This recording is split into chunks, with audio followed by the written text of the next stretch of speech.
What's up, guys? Welcome to our first Create a Rare Experience podcast. And this whole podcast is about human connection and going against the grain where every other business is focused on AI, automation, and efficiency, which those things are good, but they're not ultimate things. And when everybody's chasing those things, that means people are taking their eye off the ball. The most important thing, which is human connection. So we have a really interesting show today, which I think you're going to get a lot out of. Recently, I was on LinkedIn and I was reading an article by Mark Manson, a very prolific author. And in that article, which we'll link in the show notes, he highlights that often people and businesses that perform the best, they have a contrarian take on something, okay? So they're doing something differently than everybody else is doing, and they bet big on it. It's a great article. I was extremely fired up, and without thinking it much, I just fired off this comment, which got a pretty big response. So I'm gonna read that comment for you now. And he asked, what is your contrarian take that you're gonna bet big on? And here's what I wrote. In a world obsessed with AI, automation, and squeezing every ounce of efficiency, the real contrarian play is this: the most human company wins. Because machines can process data, only people can create connection. Anyone can automate a task, almost no one will choose to slow down and serve. That's the bet. The most human company wins. Who's with me? So hopefully that gets you fired up. If it does, you are in the right place. It certainly got a lot of people fired up in the comments, commenting on that comment. And I think there's a couple reasons for that, but we want to break down what we do here, and then give you a principle to take away and apply to your life. So first off, why do I think that's important? Well, at the end of the day, I think human connection is a need that everybody has. It's an intrinsic need, and it's a need that's missing right now in our day and age, okay? Once smartphones came on the scene, social media came on the scene, obviously the internet, and that has grown. We are more digitally connected than we've ever been, but we're more disconnected with other human beings than we've ever been. And you've probably seen it. You've seen people on a date and they're both on their phones like this, or friends, they get together, or maybe they don't even get together. They get together just through a text chat. And loneliness is a major, major epidemic. So even before this got started, though, we understood the power of human connection and that each person wants to be seen, wants to be heard, wants to be known, and wants to feel important. And so when we set up Vortex, we made sure that we were going to lean into that. We were going to over-index on that. Our competitors at the time, and I probably should say competitors because we started from zero, okay? They didn't even hardly knew that we existed. But they were really busy making themselves the hero and their product. And they wanted to put everything into their features, into their benefits, and then magnifying that with their marketing. So we certainly put a lot of work into our features, our benefits, our technology, but that comes secondary to our customers, to our employees, and that human connection piece. And we think that when you start with that and work out from that, that is a recipe to really connect with your customers and really create momentum for your customers, for your employees, and for your company. And so when I fired off that comment, that wasn't just theory. I fired that off and I was so fired up on that comment because I had experienced that over almost 25 years in business. And so right now in 2025, all you're hearing about is AI, all you're hearing about is automation, and all you're hearing about is efficiency. And everybody is racing at breakneck speed for those things, okay? So first of all, by you also going after those things, you are not differentiating yourself, okay? That's the first thing. The second thing is that, well, good luck competing with some of the biggest companies out there. If you're not Apple, if you're not Microsoft, if you're not one of these AI companies, you can leverage those tools, but you're probably not going to overtake them, okay? So when you focus on human connection, you're actually focusing on something that's rare right now in 2025, and you're focusing on something that costs you nothing except for your time and your energy, which certainly is a resource, but it's something that you have control over. You may not have control over some of the ideas that you want to do that some other companies like an Apple, who's got all the money in the world, that they can focus on. So focusing on human connection, it's rare, and every company and every person wants to be rare, wants to stand out. And number two, anybody can do it.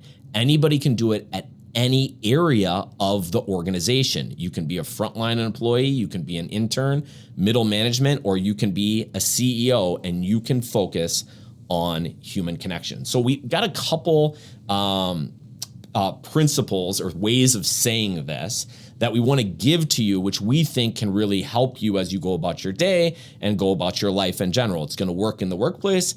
It's going to work in the workforce.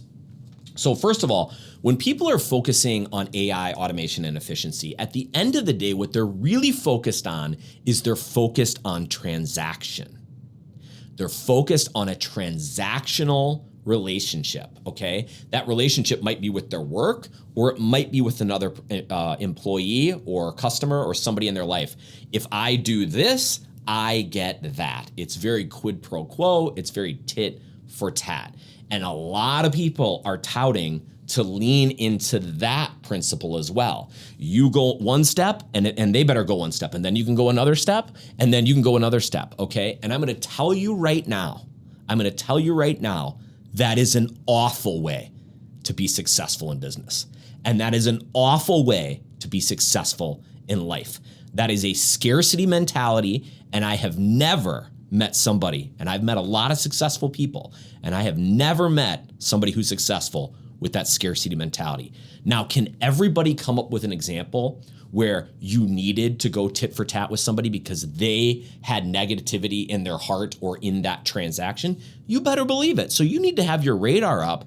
I get that. But when you overserve other people, as a general rule and principle, and you focus on connection, truly authentic connection with that other person, and you do it in all of your relationships and interactions in your life, you're not keeping score. I promise you, in the aggregate, it's going to come back to you in far greater than what you put in. But if you go in with this little tit for tat mentality and this scarcity mentality, as opposed to an abundance mentality, that's what you're gonna get. You're gonna just get a scarcity life. So keep that in mind. Now, first of all, let's talk about this then. So if we're not gonna focus on transactions, I'm not saying transactions aren't important, I'm just saying they're not the ultimate thing. We wanna go with this. We wanna go with connection is greater than, and I hope I spelled this right, but connection is greater than transaction, okay? Connection is greater than transaction. We're saying that both of these things are important, but man, we are gonna over-index on this, okay? So let me just give you some examples in case this isn't crystallizing for you. So let's say we've got a customer that calls in, and he's talking to Ryan Muckenhern on phones, and he's got a new rifle that his daughter and him are gonna go on our first hunt, okay? And he's trying to figure out what's the best rifle scope for me to get for my daughter on this first hunt. Ryan spends about an hour with him. Ryan's super pumped for this guy because after all, if you got a daughter or a son and you're taking them on your first hunt, that's kind of a big deal, right? That's a big moment. So Ryan is leaning into that moment, right? Because if it's important to the other person, if it's important to the customer, it needs to be important to you. So Ryan, and if you knew Ryan, you'd know he's authentically into this, right? He's helping him get the best rifle scope. And he might even throw in a hat for him and also his daughter. Maybe even does a handwritten note.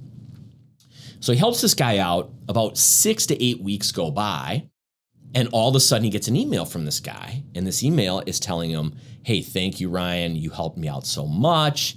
And, we got the rifle scope on, we got it mounted, bore sighted. We went out, and here's the picture of me and my daughter, Olivia, and with her first doe, okay? So at that point, What happened right there, okay, is this guy is now reaching back out to Ryan because they had an authentic human connection initially. Ryan didn't look at that as just a transaction. How do I get this guy a ref scope for his daughter and get him off the phone and get on the other phone? That's a transactional way of looking at it. Ryan really leaned into the moment, made this guy feel seen, heard, and important because it was important to him. He has this moment with the daughter, and who does he want to reach back out to? He wants to reach out back to Ryan. Now, most people, if they get to that point, they're going to read that and they'll be like, wow, what a heartfelt email. And it's true. It was a heartfelt email. But what would be a way to go further? And also, let's evaluate what's going on. This dad is reaching out, making what we call a bid for connection, or BFC. So he's making a bid for connection. And if you've got your radar up, I'll tell a story maybe about that a little later. But if you've got your radar up and you're saying, oh my gosh, this guy's making a bid for connection, how can I lean in and elevate this moment from a really human perspective, from a really connected way? Well, you've got a picture. You can print that sucker out. You can get a picture frame. You can put it in there. You can do a handwritten note, get all the guys in the consumer sales phones signing that bad boy saying, great job, Olivia. We can put that in there. We already have this guy's address. He's already in our system, and we can send him a surprise care package that has that moment in that photo that he shared in a picture frame, and it is ready to go to put up right on this guy's nightstand or right at work where he's going to see it every moment of every day. That is leaning in authentically to a human connection moment. And here's the thing. You don't keep score. But if you do moments like that, what you're going to get is you are going to get loyalty for life from this guy, most likely his daughter, all his family, and certainly his deer camp, okay? That's what you're going to get when you lean into human connection. When you lean into transactions, this guy is now just a transactional customer. He is a free agent customer. And next time he needs an optic, he's a free agent. He's very likely going to go with another brand. So by leaning into human connection, we've got this guy as a customer for life. We probably have his daughter. We probably have his deer camp. But the other thing is that it made your day. If Ryan does this and these guys sign this card, you think their day got better? I think their day got better. I think that put a smile on their face. It put a smile on his face. It put a smile on his daughter's face.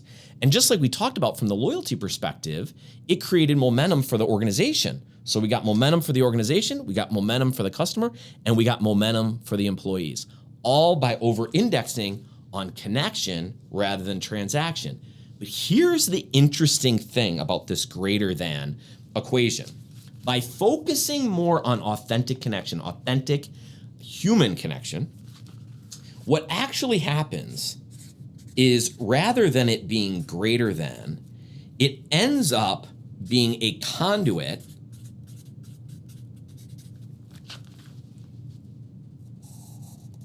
for more transactions, okay? We're not saying transactions aren't bad, okay? We want your bottom line as a company to do well, all right? But by focusing on this, you actually end up getting that. Now, it has to be authentic, okay? You're not going through the motions over here. People feel that. But by authentically focusing on connection, you actually end up with more transactions. And you want some proof? Well, Vortex is all the proof that you need. We started in 2002. We started from zero, okay? We're now the largest sport optics company in the world. We've been that for almost 10 years. It took us about 15 years to get there. It was kind of a compound interest situation. It was the overall accumulation of these moments that we leaned into and these customers for life, that's what they often tell us, that we created, and that loyalty and that momentum that spread far and wide to more and more customers. So we are living proof. By focusing on this, you're going to get this, okay? So this is something that I would take with you. And if you want a principle that actually kind of lives even over that, what I would say is, what we say a lot here is connection creates momentum. Connection creates the momentum. That's kind of the key overarching principle here. Connection creates momentum. Connection is within your control, okay? You don't need a certain amount of money to focus on connection. You don't need to be the team lead or the CEO to focus on connection. You can do this in your life. You can do this at the coffee shop. You can do this all the time. And it creates momentum for everyone, So that is the big takeaway that I want for you to have today, is be thinking, how can I apply this to my life? How can I apply this to the situations at work? How can I apply connection and create momentum? Because I'll tell you this, when you're living in a world where loneliness is an epidemic, when you're living in a world where everybody comes at it transactionally, if you're living in a world where everybody is just texting each other and emailing each other and nobody's there face to face, what you get a world where everybody feels stuck. Everybody feels like their work is soulless. Their life is soulless. And certainly if you ask them if they have any momentum, they don't. We want to create momentum personally. We want to create momentum in organizations. We want your organizations to thrive, not only on the bottom line, we want your organizations to thrive inside your people. And the way to do that, the starting point to do that, is to focus on connection. And that's what's going to create momentum. Listen, guys, movements are built on connection. If this resonated, share it and join the conversation. Hit that subscribe button or check the show notes where you can follow me on all my socials. Or check out more about the movement at vortexcare.com. Let's build something rare together.